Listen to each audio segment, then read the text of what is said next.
Welcome to the Deep Dive, your shortcut to being truly well-informed. Today, we're diving into a story that has, well, absolutely rewritten the rules of American politics. It really has. The sudden, dramatic arrival of Elon Musk's America Party.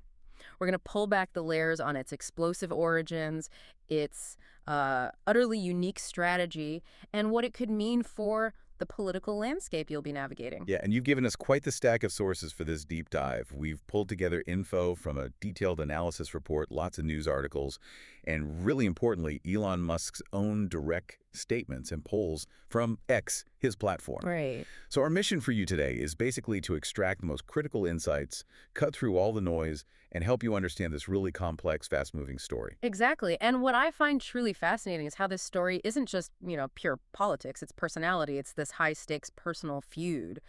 And even an ancient military strategy, believe it or not, all sort of feeding into this new political entity. I'm really eager to pull back the layers for you. Okay, let's unpack this. So the American Party didn't just quietly emerge. This wasn't gradual. Not at all. This was a rapid, almost like explosive reaction to a political alliance just completely imploding. It feels less like a new party forming and more like a political schism. It really was a schism. Before mid-2025, the relationship between Elon Musk and Donald Trump was surprisingly close, almost fraternal, you could say. Right. Musk was seen as a first buddy, even sort of an unofficial co-president to Trump. Remember, they co-led the Department of Government Efficiency, DOGE. That's right, DOGE. And if you look at the money, Musk's support was just huge. His contributions to get Trump and allied Republicans elected in 2024, $277 million. Wow. Yeah, that made him the single largest individual political donor that cycle. So this wasn't just some alliance, it was a deep, financially massive partnership. Okay, so with that kind of investment, that kind of connection, what specifically went wrong? What was the breaking point that caused this huge, dramatic breakup? Oh, the catalyst was Trump's big signature legislation, the one big, beautiful bill. Okay. This was a massive package. It included a just staggering $5 trillion increase to the national debt ceiling. $5 trillion. And the projections, the nonpartisan ones, showed it would add somewhere between $3.3 and $3.4 trillion to the national deficit over the next decade. So for Musk, whose whole job in the administration was supposed to be about cutting spending. Exactly. For him, this was like a total betrayal of that shared fiscal vision they supposedly had. I can only imagine his reaction. So Musk starts publicly tearing into the president's signature bill. What was Trump's response? Did he try to smooth things over, or did it just turn into an all-out political brawl? Oh, the gloves came off immediately. Absolutely. Musk's opposition wasn't quiet. It was vitriolic, mostly on X. Right. He called the bill a disgusting abomination, utterly insane and destructive. He argued it would bankrupt the country, pushing the deficit from what he called an insane $2 trillion under Biden to $2.5 trillion. Strong words. And Trump's response was just as fast and severe. He publicly threatened to cut billions in federal subsidies, government contracts, things absolutely critical to Tesla and SpaceX. He even suggested Musk might have to close up shop and head back home to South Africa. And it got personal too, right? Didn't just stop at business threats. Oh, it got deeply personal. Trump started publicly talking about deporting Musk. Even though he's a citizen. Yeah, a naturalized U.S. citizen since 2002. Trump also threw in jabs about Musk's origins, alleged drug use. It just became this really ugly, very public, high-stakes political divorce. Okay, so faced with those kinds of direct threats, what did Musk do? Did he back off, or did he, double down? He issued a really clear ultimatum, basically said, if this insane spending bill passes, the America Party will be formed the next day. Wow, drew a line in the sand. Exactly. And then the bill passed Congress by super thin margins, 218-214 in the House, 50-50 in the Senate, broken by the VP. Trump signed it into law on July 4th, 2025, Independence Day. The timing. Right. And true to his word, Musk didn't waste any time. That same day, July 4th, he puts up a poll on X, asks his followers if they wanted independence from the two-party, some would say uniparty, system. And the response. Huge. Over 1.25 million responses, and more than 65% said yes. So the next day. The very next day, July 5th, 2025, came the official declaration. He posted, by a factor of 2 to 1, you want a new political party and you shall have it. Today, the America Party is formed to give you back your freedom. Just like that. Just like that. An immediate, dramatic follow-through made it crystal clear this wasn't just a bluff, it was a new political reality. That origin story is definitely explosive, grabs your attention. But okay, to really get what the America Party is, we need to look past the fireworks, right? What's the actual ideology here? What's driving this thing? Yeah, that's key. And what's fascinating, I think, is how these different strands sort of come together into something, well, coherent, but definitely unique as a platform.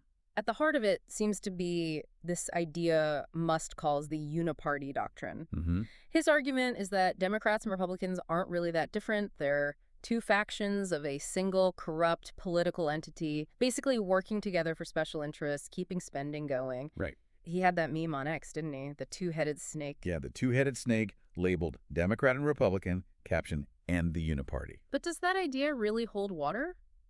Or is it maybe just a convenient way to frame, his personal fight with Trump? Well, that's the crucial question, isn't it? Yeah.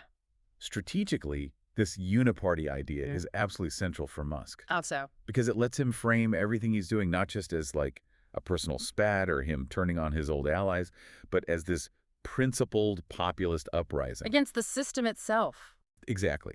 Against what he calls a monolithic and broken system. It elevates his personal grievance into this kind of crusade for the American people, who he says desperately need an alternative to the Democrat-Republican uniparty. It gives him this powerful, almost messianic justification for the whole break. Okay, that makes sense strategically. And when you dig into the actual platform, the techno-libertarian part, you really see his stamp on it. First, obviously, this absolutist stance on fiscal conservatism. Born right out of that spending bill fight. Right. The core promise is aggressive deficit cuts, getting rid of waste and graft. But then there's this really strong push for, like, pro-technology futurism. How does that connect to his companies? Oh, it aligns almost perfectly. Yeah. Musk has been very vocal about his frustration with policies he thinks prop up legacy industries. Like gas cars, traditional aerospace. Exactly. At the expense of EVs, AI, aerospace, the very sectors his companies, Tesla and SpaceX, dominate. His fight against rolling back green energy tax credits that help Tesla. That's a prime example. So the party platform isn't just philosophy.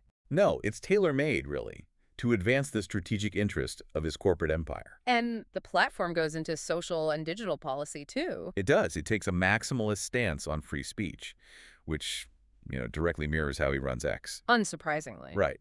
And for things like healthcare and education, the party leans heavily towards market-based, tech-driven solutions, think telemedicine, AI for diagnostics, online learning based on skills, not just degrees. It reflects this deep belief he seems to have in tech solutions over, say, big government programs. This new party is just the latest and maybe the most dramatic twist in Musk's own political journey. It's kind of wild to track. It really is. He used to call himself a bipartisan, political, moderate, so socially liberal and fiscally conservative. He even gave money to Obama and Hillary Clinton. Right. I remember that. But then, around COVID, things shifted hard right. He declared he could no longer support Democrats, then became Trump's biggest donor. And now this, anti-establishment insurgent. Exactly. So what does this really fluid, maybe even reactive political identity tell us about him and about this new party he's created? Well, I think it suggests a very pragmatic approach to politics. Yeah. Maybe even transactional. Meaning? Meaning his political identity seems to shift based on where he thinks his interests, and maybe his influence, are best served at that moment. This whole evolution centrist to Trump ally, now anti-establishment guy, it suggests the America Party isn't built on some long-held, consistent ideology. It feels more like a direct reaction to what he sees as an immediate threat or maybe an opportunity. Which raises a big question. Yeah, can a party built around such a, volatile and reactive personal brand actually achieve long-term stability? That's a huge question mark. Absolutely. Okay, let's shift gears to the strategy Musk is using for the America Party, because it's really unconventional. Totally different. He's completely throwing out the traditional playbook of building a national coalition. Instead, it's this very targeted, high-impact approach. He's even pointed to an ancient Greek battle, Leuctra, as his model. Yeah, connecting this to the bigger picture, it really shows a pretty sophisticated grasp of, asymmetric political warfare. So what's the core idea? He calls it the laser-focused doctrine. That's right. The plan isn't to run candidates everywhere. Instead, the America Party will laser focus on just 2 or 3 Senate seats and 8 to 10 House districts. Just a handful. Exactly. The goal isn't winning a majority that's impossible for a new party starting out. The objective is to become a kingmaker. Meaning holding the deciding votes. Precisely. holding the deciding vote on contentious laws. Leverage? Not necessarily winning outright control. Okay, so leverage is the name of the game, and that's where this Battle of Leuctra analogy comes in. Huh. How does a battle from 371 BC fit into modern U.S. politics? Well, Musk keeps bringing it up. Back then, the Theban general Epaminondas was facing the Spartans, who were considered invincible, right? Their phalanx formation. Okay. Instead of attacking broadly, Epaminondas concentrated a massive force, like a 50 ranks deep flank, on one specific point of the Spartan line. Hit them hard where they were maybe weakest or just overwhelmingly? Overwhelmingly at one point. Shattered the Spartan line, ended their dominance. So Musk sees the uniparty Democrats and Republicans as the modern Spartan phalanx. Okay, I see the analogy. His plan is to use his weapons, his immense wealth, his control of X, his celebrity, and focus them intensely on a few vulnerable points. Yeah. Those specific Senate and House races. The idea is to achieve local superiority there and disrupt the whole political balance. Interesting. And the timeline for this attack? He's been clear. The 2026 midterms. That's the first battlefield, focusing purely on congressional races. Right, because he can't run for president anyway. Exactly. He's constitutionally ineligible. So when asked about presidential plans, his answer was just next year, pointed to the midterms. It's a pragmatic approach, lets him test the waters with somewhat contained risk. So this America Party, it's not happening in a vacuum, obviously. Right. American political history is littered with third parties that tried to break the mold and, well, mostly failed, crushed by the system. What can history tell us about Musk's chances here? Well, the comparison that jumps out immediately is Ross Perot's 1992 independent run for president. Ah, yes. The charts. Exactly. Perot was a self-funded billionaire, very anti-establishment, and obsessed with the national debt. Sound familiar? Very familiar. Musk's whole trigger was the spending bill. Right. And Perot used the media of his day, those quirky infomercials, to talk directly to people. Kind of like Musk uses X now. And Perot did pretty well initially, didn't he? He did. Got almost 19% of the popular vote. But crucially, 0 electoral votes. And his campaign is mostly remembered now as a spoiler that arguably helped Bill Clinton win. The Stoiler effect. That's a big risk. What about more recent comparisons? Maybe Andrew Yang's Forward Party. That's another interesting one. Yang is also tech-focused, looking for a centrist alternative. Ideologically, maybe closer in some ways, but their approach is totally different. Yang is all about structural reform things, like open primaries, ranked choice voting. He's trying to build from the grassroots up, to fundamentally change the rules of the game. Whereas Musk is playing the current game, but playing it differently. It's top-down, direct, partisan competition, using brute force money and media, concentrated in a few key places. Direct intervention, not systemic reform. Which brings us right back to those huge structural barriers, the structural gauntlet that third parties face in the U.S. It really raises the question of whether any third party can break through these fundamental obstacles. Exactly. And the first big one is Duverger's law.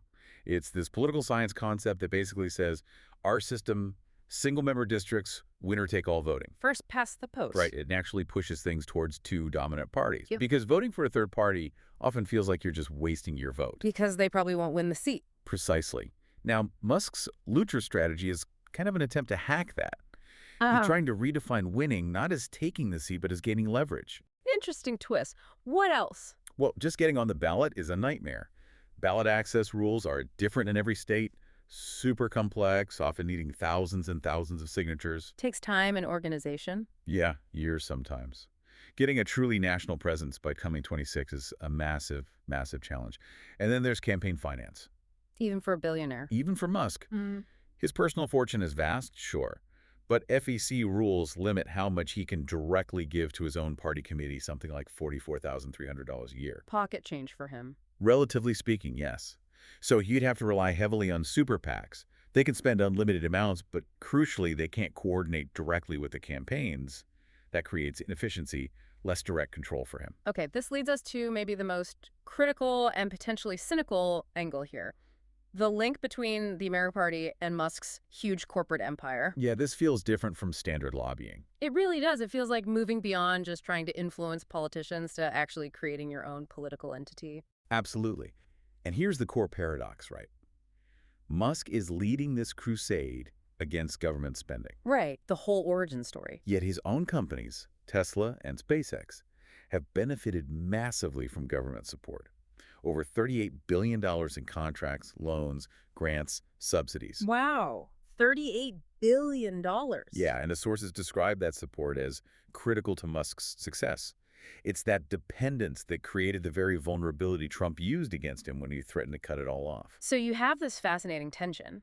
A party born fighting government spending, but whose founder's empire relies heavily on government money. How does that shape what the party is actually for? That's a profound point, and it's not like he suddenly discovered politics. He already has a big lobbying machine, right? Yeah, SpaceX has spent millions lobbying Congress for years, since 2002. And down in Texas, he's got this growing team of lobbyists pushing for laws that directly help his businesses, making it easier to install Tesla power generators, create new penalties for messing with SpaceX stuff, getting more control over land near his launch site. So the America Party builds on that. How does it connect? Well, I think it acts as both a shield and a sword. Okay, explain that. As a shield, it protects his companies.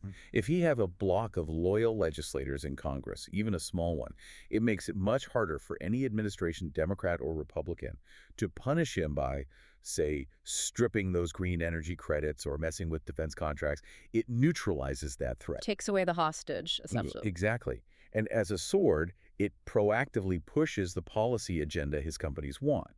Deregulation, cutting red tape and tech and aerospace, government investment in his kind of future industries, ensuring that maximalist free speech environment for X. So it's not just asking for favorable treatment, it's trying to directly control the votes that matter. Precisely.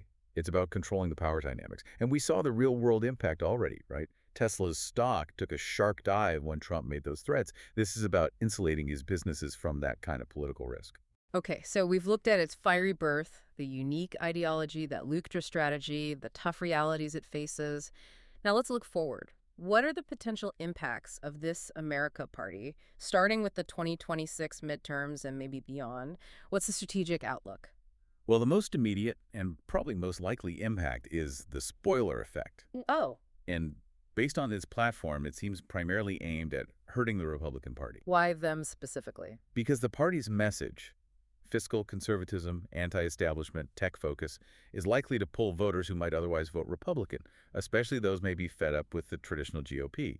That Ross Perot example from '92 really hangs over this. And Musk isn't exactly being subtle about it. Not at all. He explicitly threatened to go after every lawmaker who voted for Trump's spending bill. That basically signals he's launching a kind of civil war on its right flank for the Republicans. Okay, spoiler effect seems likely. But what about that kingmaker scenario? Is that actually feasible? You mentioned that poll showing 40% of voters would consider backing the party. Yeah, that number is surprising. If Musk actually succeeds, even with just a few key seats in the House and Senate, could the America Party really hold veto power over laws? Could it actually change how Washington works? Look, the hurdles are massive, monumental, really. As for long-term viability, most experts are pretty skeptical. They think it's more about Musk himself. Yeah, is it a lasting movement or just a transient personality cult? Yeah. His personal brand is famously volatile. A mass walkout from the two major parties just seems unlikely.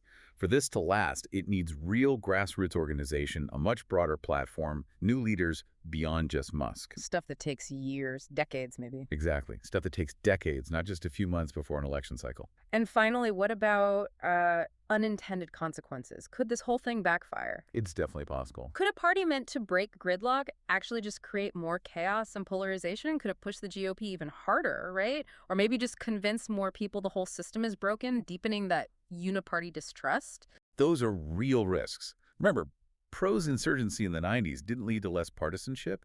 It arguably contributed to the highly partisan contract with America era that followed.